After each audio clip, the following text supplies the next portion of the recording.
या नवीन वर्षाच्या सुरुवातीमध्ये या शास्त्र अभ्यासामध्ये आपण आलेलो असताना लुकृ शुभवर्तमान 17वा अध्याय आणि वचन 5 वाचून आज आपण या शास्त्र अभ्यासाची सुरुवात करूया. लुकृ शुभवर्तमान 17वा अध्याय आणि वचन 5. देवाच्या वचनात असं लिहिलं आहे, मग प्रेषित प्रभूला म्हणाले, आमचा विश्वास वाढवा. इंग्रजीमध्ये असं आलेलं आहे, and the apostles said to the Lord, increase our faith. आमचा विश्वास वाढवा. का बरं परमेश्वराकडे, प्रभूकडे शिष्य विनंती करीत आहे, प्रार्थना करीत आहे की आमचा विश्वास वाढवा? कारण विश्वासणाऱ्यांच्या जीवनामध्ये विश्वास हा वाढणारा असावा. कारण ज्या विश्वासणाऱ्यांच्या जीवनामध्ये विश्वास हा अधोगतीकडे जाणारा असला तर तो त्या विश्वासी जीवनात नेहमी अडखळण असलेला विश्वासी आम्ही पाहतो. परंतु शिष्य म्हणतात की आमचा विश्वास वाढवा. त्या लुकाच्या शुभवर्तमानामध्ये 8व्या अध्यायामध्ये ज्यावेळेस आम्ही येतो त्यावेळेस 25व्या वचनापासून आम्ही पाहतो की एक मोठं वादळ त्यांच्या जीवनात आलेलं आहे. प्रभू येशू ख्रिस्त त्या मचव्यात झोपी गेलेला आहे आणि अशा परिस्थितीत मोठं वादळ आलं आणि त्या वादळाला पाहून ते भ्यालेले आहेत. त्या मचव्यामध्ये त्यांच्या तारूमध्ये, त्या मचव्यामध्ये पाणी शिरू लागलेलं आहे आणि अशा परिस्थितीत ते अतिशय भयभीत झालेले शिष्य आम्ही पाहतो. त्यावेळेस प्रभू येशू ख्रिस्ताकडे ते येऊन म्हणतात, गुरुजी गुरुजी आम्ही बुडालो. आणि त्यावेळेस प्रभू येशू ख्रिस्त उठतो आणि तो ते वादळ शांत करतो. परंतु पुढे शिष्यांना तो एक गोष्ट बोलतो, ती म्हणजे की तुमचा विश्वास कोठे आहे? Where is your faith? ते विश्वासी होते, ते प्रेषित होते, ते शिष्य होते, तरी सुद्धा अशा परिस्थितीमध्ये प्रभू येशू ख्रिस्त म्हणतो की तुमचा विश्वास कोठे आहे? आणखी एका ठिकाणी तो असं म्हणतो की अहो अल्पविश्वासी. आमच्या विश्वासी जीवनामध्ये अनेक वेळा असे प्रसंग येऊ शकतात. मग अडीअडचणीमध्ये असो, संकटात असो, आरोग्याच्या समस्येमध्ये असो किंवा फायनान्शियल प्रॉब्लेम मध्ये आपण असो, आणि अशा वादळामध्ये अनेक अशा गोष्टींमध्ये आमचा विश्वास डगमगू शकतो. त्यावेळेस प्रभू येशू ख्रिस्त, परमेश्वर आमच्याविषयी काय बोलतो की वेअर इज युअर फेथ? तुमचा विश्वास कोठे आहे? आणि जर अशा परिस्थितीमध्ये आमचा विश्वास डगमगत असेल तर खरोखर या शिष्यांप्रमाणे, या प्रेषितांप्रमाणे आज आम्ही हीच प्रार्थना करू की प्रभूजी आमचा विश्वास वाढवा. या 2025च्या सुरुवातीमध्ये आम्ही ह्या प्रार्थनेनिशी ह्या शास्त्र अभ्यासाला सुरुवात करू की प्रभूजी आमचा विश्वास वाढवा. आणि या विश्वासाकडे जात असताना आपण इब्री लोकासपत्र याचा 11वा अध्यायाकडे आपण वळूया आणि त्यातील काही गोष्टी पाहण्याचा या दिवसांमध्ये प्रयत्न करूया. इब्री 11 आणि वचन 1 मी वाचतो. आणि देवाच्या वचनात असं लिहिलं आहे की विश्वास हा आशा धरलेल्या गोष्टींविषयीचा भरोसा आणि न दिसणाऱ्या गोष्टींबद्दलची खात्री आहे. देवाच्या वचनामध्ये ज्यावेळेस आम्ही पाहतो की विश्वासाविषयी अनेक गोष्टी आपण या ठिकाणी पाहतो. ज्यावेळेस या अध्यायाकडे मी पाहतो त्यावेळेस या अध्यायाकडे पाहत असताना मला हा विश्वासाचा एक जिना दिसतो, जो जिना विश्वासवीरांच्या पायऱ्यांनी भरलेला आम्ही पाहतो. जसं आम्ही पाहतो की वचन 3 पासून ते 40व्या वचनापर्यंत विश्वासवीरांची यादी आहे.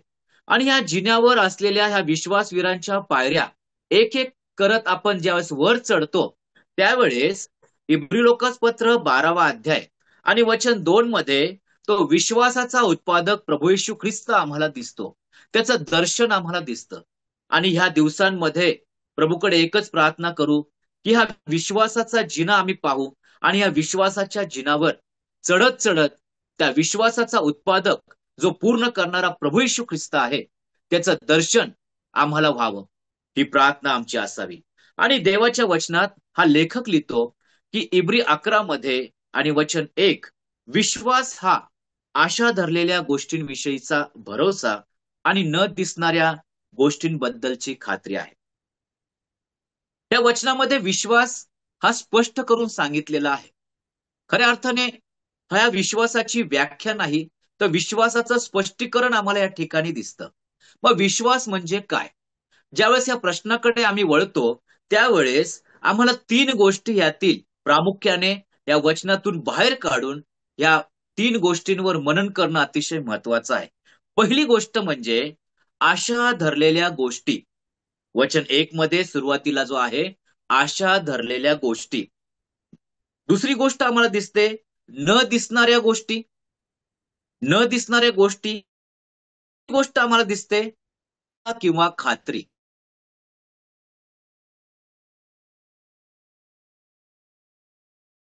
त्यावेळेस आम्हाला समजेल की विश्वास म्हणजे काय. पहिली गोष्ट आम्ही पाहू की आशा धरलेल्या गोष्टी. इब्री लोकास पत्रामध्ये सुरुवात करत असताना विश्वास हा आशा धरलेल्या गोष्टी विषयीचा भरोसा.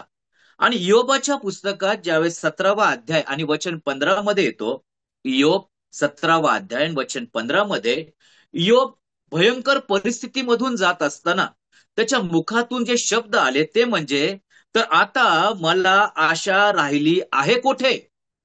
मला आता आशा राहिली आहे कोठे? देवाचा दास, देवाचा सेवक म्हणतो की मला आशा राहिलेली नाही. या जीवनामध्ये जगत असताना माझं सर्वस्व गेले, माझे मुलं बाळग गेली आणि या शरीरामध्ये फोडच फोड आहे, वेदना आहे. माझी पत्नी देखील मला सहाय्य करत नाही, माझे मित्र देखील माझी थट्टा उडवतात आणि आता अशा ह्या जीवनामध्ये मला आशा राहिली नाही. पुढच्या वचनामध्ये तो म्हणतो की माझा मृत्यू आहे आणि तो अधोलोकातच आम्ही जाणार आहे आणि तिथंच माझा विराम असा होणार आहे. प्रियानो, खऱ्या अर्थाने इयोबासारखी आमची देखील परिस्थिती होती. ज्यावेळेस आम्ही पाहतो इफिस्करस पत्रामध्ये आम्ही आमच्या अपराधांमुळे मृत असे होतो. आम्हाला कोणती आशा नव्हती. त्याच्या पुढच्या वचनामध्ये 12व्या वचनामध्ये आम्ही पाहतो इफिस 2:12 मध्ये की ते तुम्ही त्यावेळेस ख्रिस्त विरहित इस्रायलाच्या राष्ट्राबाहेरचे वचनाच्या करारास परके आणि आशाहीन व देवविरहित असे जगात होता. आशाहीन आम्ही होतो प्रियांनो. आमच्या जीवनात कोणतीही आशा नव्हती. कारण आमच्या पापामुळे आम्ही सर्वस्व गमावलेलं होतं. आणि जसं इयोब म्हणतो की अधोलोकाच्या द्वाराशी मी आता माझा विराम होणार आहे. त्याचप्रमाणे स्तोत्रकर्ता 141व्या अध्यायामध्ये आणि 7व्या वचनामध्ये तो म्हणतो की आमची हाडे अधोलोकाच्या तोंडाशी विखरलेली अशी होते. कारण स्तोत्रकर्ता अशा स्तोत्रातून तो म्हणतो की आम्ही जन्माचे पापी आहो आणि जसं मी जन्म घेतला किंबहुना आईच्या गर्भधारण होत असतानाच मी पापी असा आहे. आणि एहेजकेलाच्या पुस्तकात तो स्पष्ट, हा एहेजकेल म्हणतो 18वा अध्याय 4थं वचन की जो जीवात्मा पाप करेन तो मरेन. प्रियांनो, आम्ही प्रत्येक जण जन्माचे पापी आहोत आणि पापामुळे आमच्या जीवनात योबासारखी परिस्थिती नसेल, परंतु आम्ही सर्व गमावलेले असे होतो. कारण एदेन बागेत प्रभूने सर्वस्व आमचं सर्व गोष्टीने आशीर्वादित आम्हाला केलं होतं. परंतु आमच्या पापामुळे आमच्या जीवनामध्ये श्राप आले, कष्ट आले, दुःख आले, वेदना आल्या आणि अशा परिस्थितीमध्ये एक आशाहीन जीवन जगणारे तुम्ही आणि मी होतो. परंतु देव म्हणतो की विश्वास हा आशा धरलेल्या गोष्टींविषयीचा भरोसा असा आहे. जो जीवात्मा पाप करेल तो मरेल, म्हणजे अधोलोक आमच्यासाठी हा निश्चित होता. परंतु रोमकरस पत्रामध्ये ज्यावेळेस आम्ही येतो की प्रत्येक मनुष्याने पाप केलं आणि प्रत्येक मनुष्य हा त्या दंडास पात्र असा होता. देवाच्या गौरवाला उणे पडलेला असा मनुष्य होता. पण देवाचे आम्ही आभार मानू की प्रभू येशू ख्रिस्त या जगामध्ये आला. मत्तई शुभवर्तमान 1 अध्याय 21व्या वचनामध्ये देवाचं वचन सुंदर आम्हाला सांगतं की तिला पुत्र होईल, त्याचे नाव येशू असे ठेव, कारण तोच आपल्या प्रजेला त्यांच्या पापापासून तारील. कारण जोपर्यंत आम्ही त्या पापापासून तारणार नव्हतो, पापापासून आमची मुक्तता होणार नव्हती, तोपर्यंत जी आशा आम्हाला प्रभू देणार आहे त्या आशेवर आमचा भरोसा होणार नव्हता. आणि म्हणूनच कलसीकरास पत्र 1 अध्याय वचन 3 मध्ये देवाचा दास पौल आम्हाला सुंदर वचन आम्हाला सांगतो की ख्रिस्त येशू मधील तुमचा विश्वास व तुमची सर्व पवित्र जनावरील प्रीती याविषयी ऐकून आम्ही तुम्हासाठी जेव्हा प्रार्थना करीतो तेव्हा स्वर्गात तुम्हासाठी राखून ठेवलेल्या आशेमुळे आम्ही सर्वदा आपल्या प्रभू येशू ख्रिस्ताचा पिता देव याची उपकार स्तुती करीतो. पुन्हा मी वाचतो, तेव्हा स्वर्गात तुम्हासाठी राखून ठेवलेल्या आशेमुळे. काय आहे स्वर्गामध्ये आम्हाला राखून ठेवलेली आशा? ज्यावेळेस योहान कृष्ण वर्तमानामध्ये 14व्या अध्यायामध्ये प्रभू म्हटला, मी आता जाणार आहे, तेव्हा शिष्यांची अंतःकरण अस्वस्थ झालेली आम्ही पाहतो. ती ओळखून प्रभू म्हणतो की तुमची अंतःकरणे अस्वस्थ होऊ देऊ नका, माझ्यावर विश्वास ठेवा आणि पित्यावरही विश्वास ठेवा.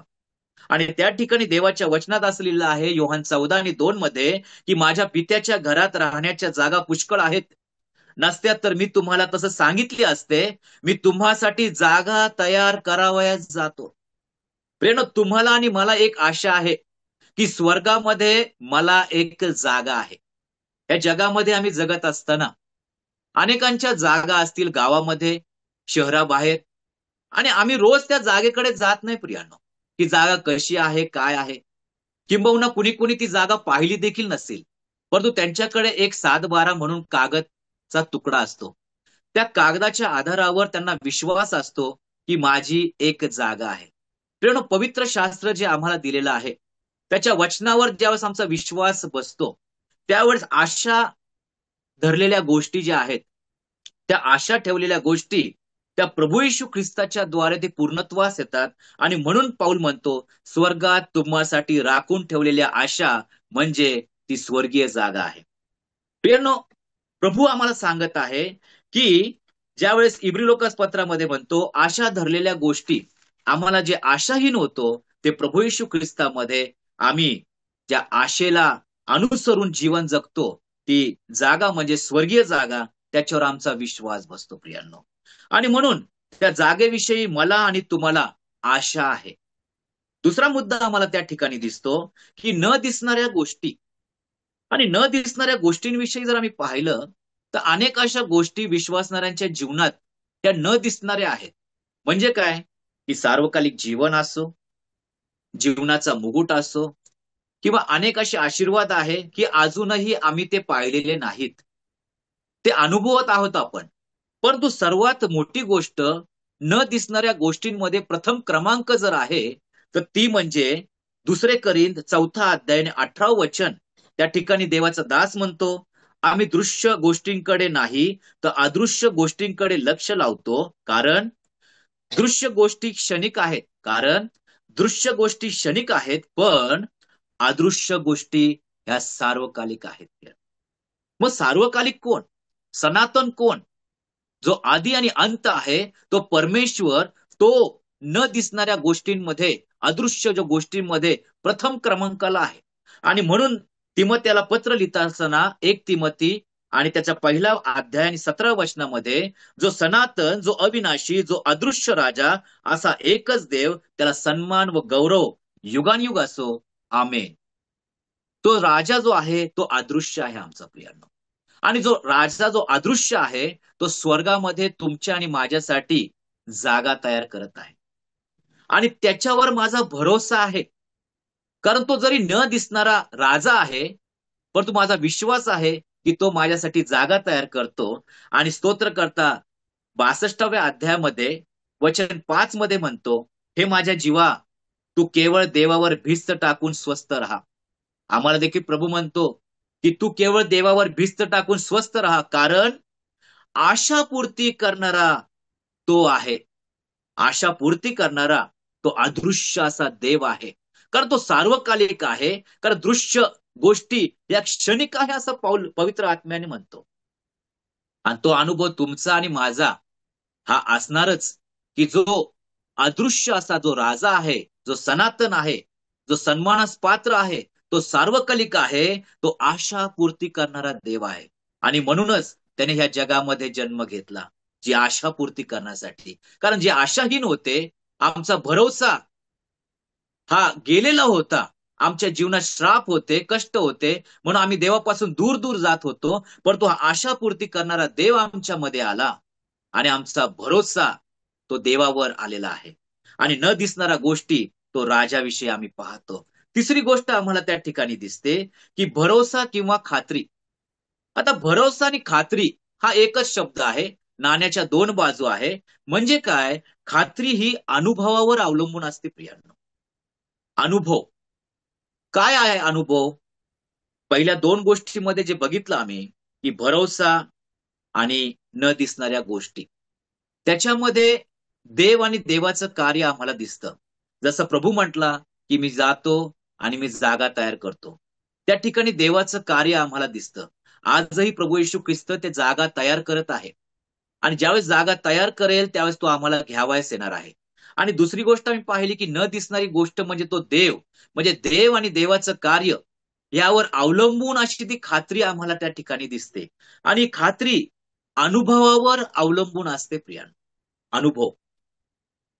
स्तोत्रकर्ता म्हणतो की परमेश्वर किती चांगला आहे याचा अनुभव घेऊन पहा. ज्यावेळेस आमचं तारण झालं, तारणाच्या अगोदरचं आमचं जीवन पहा.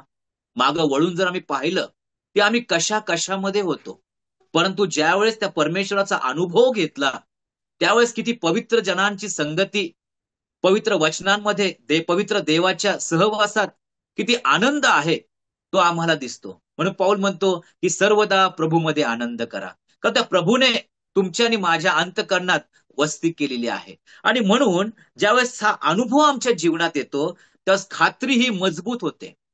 निर्गमाच्या पुस्तकामध्ये 17वा अध्याय आणि वचन 8 ते 13 मध्ये आम्ही एक युद्ध पाहतो आणि ते युद्ध आहे अमालेका विरुद्ध इस्रायलाचं. खऱ्या अर्थाने इस्रायल निमूटपणे आपल्या मार्गाने चाललेले होते. ज्यावेळेस आम्ही वचन 8 मध्ये पाहतो की मग अमालेक येऊन रफिदीम येथे इस्रायल लोकांशी लढू लागला. इस्रायल निमूटपणे चालत असताना अमालेक आडवा आला. अमालेक येऊन इस्रायल लोकांशी लढू लागला. इस्रायल कोण होते? 430 वर्ष गुलामीमध्ये असलेले. काय करत होते? मातीचा गारा असो, मातीच्या विटा असो, शेतातली हर तऱ्हेची कामं असो किंवा बिकट आणि कष्टाने भरलेली अशी कामं त्यांच्यावर लादलेली होती. प्रियानो, त्यांच्या हातांना युद्ध कला नव्हती, तर गुलामीमध्ये जी कामे पडत होती ती प्रत्येक काम करण्याची सवय अशी होती. आणि अशा परिस्थितीमध्ये अमालेक समोर उभा राहिलेला आहे त्याची सेना घेऊन. आणि हे गुलाम ज्यांच्या हातामध्ये थापी किंवा हातामध्ये खुरप अशा प्रकारचे हे गुलाम होते. परंतु आम्ही पाहतो की त्या युद्धामध्ये इस्रायलाने विजय प्राप्त केला. हे कशाच्या जोरावर प्रियांनो?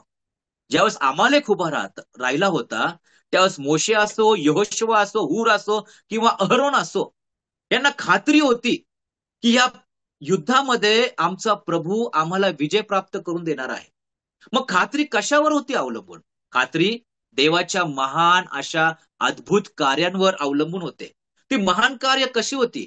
ती महान कार्य वेगवेगळ्या पिढ्या ज्या होत्या त्या पिढ्यांमधून गेलेला मिसर त्यांनी पाहिला होता. मिसराची घरे जरी शेजारी होते, इस्रायल आणि मिसर शेजारी शेजारी राहत होते, परंतु प्रत्येक पिढा ही मिस्राकडे जात होती. इस्रायलाच्या घरामध्ये कधीच गेलेली ते त्यांनी पाहिलं नाही. एवढंच नाही तर ज्यावेळेस मागं मिसर आहे, फारोचे सैन्य आहे, समोर लाल समुद्र आहे, पुढे जायचं कसं?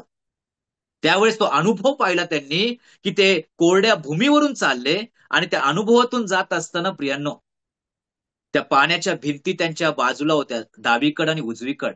एवढंच नाही, जो मेघस्तंभ चालला होता तो पुढून मागे गेला आणि त्यांचं रक्षण करणारा आम्ही पाहतो. देवाचं वचन सांगतं की रात्रभर एका पक्षाने दुसऱ्या पक्षाशी संपर्क झाला नाही, कारण ख्रिस्त त्यांच्यामध्ये होता. पुढे आम्ही पाहतो की बरेच अशा गोष्टींमध्ये त्यांना तो अनुभव आला आणि त्या अनुभवाच्या द्वारे मोशे असो, यहोशुवा असो, हूर असो किंवा अहरोन असो, ते म्हणाले की आम्हाला प्रभू विजय प्राप्त करून देणार, ही आमची खात्री आहे, कारण हा आमचा अनुभव आहे. जरी आम्ही गुलामीमध्ये जगलेलो आहे, परंतु त्या गुलामीमध्ये जगत असताना सुद्धा प्रभू आम्हाला अमालेकाविरुद्ध युद्ध करताना विजय प्राप्त करून देणार आहे.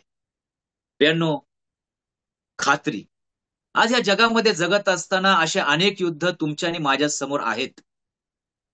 या युद्धामध्ये आम्ही जगत असताना ही खात्री आमची आहे का?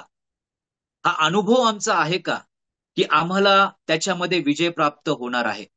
करोनाच्या कालखंडामध्ये आम्ही पाहतो अनेक अडचणी आले, अनेकांचे व्यवसाय बंद पडले, नोकऱ्या बंद पडल्या, अनेक जण मृत्युमुखी पडलेले आम्ही पाहतो. आणि अशा परिस्थितीत घर चालणार कसं? परंतु एक भरोसा होता, एक खात्री होती की ज्या प्रभूने इस्रायलाला अन्न पुरवलं, त्या प्रभून आज देखील त्याच्या लोकांना पुरवठा करणारा देव आहे. कारण तो उत्तम मेंढपाळ आहे.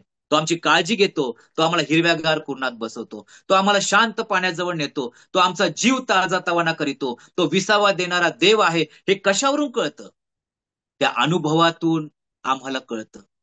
आणि तो अनुभव गेल्या दिवसामध्ये त्या भयंकर महामारीमध्ये आम्ही घेतलेला आहे प्रियांनो. आम्ही एक दिवस देखील उपाशी झोपलेलो नाही. प्रियांनो, हा अनुभव त्या देवाचा आहे. प्रभू म्हणतो की विश्वास हा काय? आशा धरलेल्या गोष्टींविषयी, काय? न दिसणाऱ्या गोष्टींविषयी, आणि ती खात्री आणि भरोसा. या तीन गोष्टींचं मिश्रण ज्यावेळेस होतं, त्यावेळेस त्या विश्वासाची व्याख्या आम्हाला दिसते. काय आहे त्या विश्वासाची व्याख्या? ती अशी, ज्यावेळेस आम्ही पाहतो की ती अनुभवावर अवलंबून असताना, त्या ठिकाणी देवाचं वचन आम्हाला सांगतं की ती खात्री अनुभवावर अवलंबून असताना हा अनुभव देवाच्या वचनाने आम्हाला येतो प्रियानो. देवाच्या वचनाने. देवाची वचनं मोशेच्या द्वारे इस्रायलामध्ये आली आणि देवाच्या दासाने त्या वचनांवर विश्वास ठेवला. जसं मी मगाशी म्हटलो की तांबडा समुद्राच्या वेळेस दुभागायच्या अगोदर प्रभूकडे तो प्रार्थना करीत होता. प्रभू त्याला म्हणाला, तू माझ्याकडे का बसलास विनवणी करत? जा, जी काठी आहे ती उगार आणि मग त्या ठिकाणी तू बघशील की काय होणार आहे. प्रियानो, देवाच्या मुखातून निघलेलं वचन हे आमच्या विश्वासासाठी अतिशय महत्वाचं आहे. आणि म्हणून खात्री ही अनुभवावर अवलंबून असताना हा अनुभव देवाच्या वचनाने आम्हाला येतो. आणि देवाचे वचन हे देवाने आम्हाला जे ज्ञान दिलेलं आहे, त्या ज्ञानाच्या अनुसरून ते देवाची वचने वाचून देवाच्या कार्यावर आपली जेव्हा खात्री होते, त्या खात्रीने आम्ही जे देवाला पूर्णपणे समर्पित जीवन जगतो किंवा देवाला पूर्णपणे समर्पित होतो, त्याला खऱ्या अर्थाने विश्वास आम्ही म्हणू शकतो. एक समर्पित जीवन जगणे किंवा देवाला समर्पित होणे म्हणजे विश्वास असा आहे. आणि म्हणूनच इब्री 11 आणि 1 मध्ये ज्यावेळेस हा विश्वासाचा जिना आम्ही पाहतो, हा विश्वासाचा जिना आम्ही पाहत असताना विश्वासवीरांच्या ज्या आम्हाला व्यक्तिमत्व प्रभूने दिलेलं आहे, त्या पायऱ्या आम्ही पाहत असताना आम्ही पुढे पुढे जाणार. आणि इब्री 12 मध्ये दुसऱ्या वचनामध्ये आम्ही त्या विश्वासाचा उत्पादक पाहणार आहोत.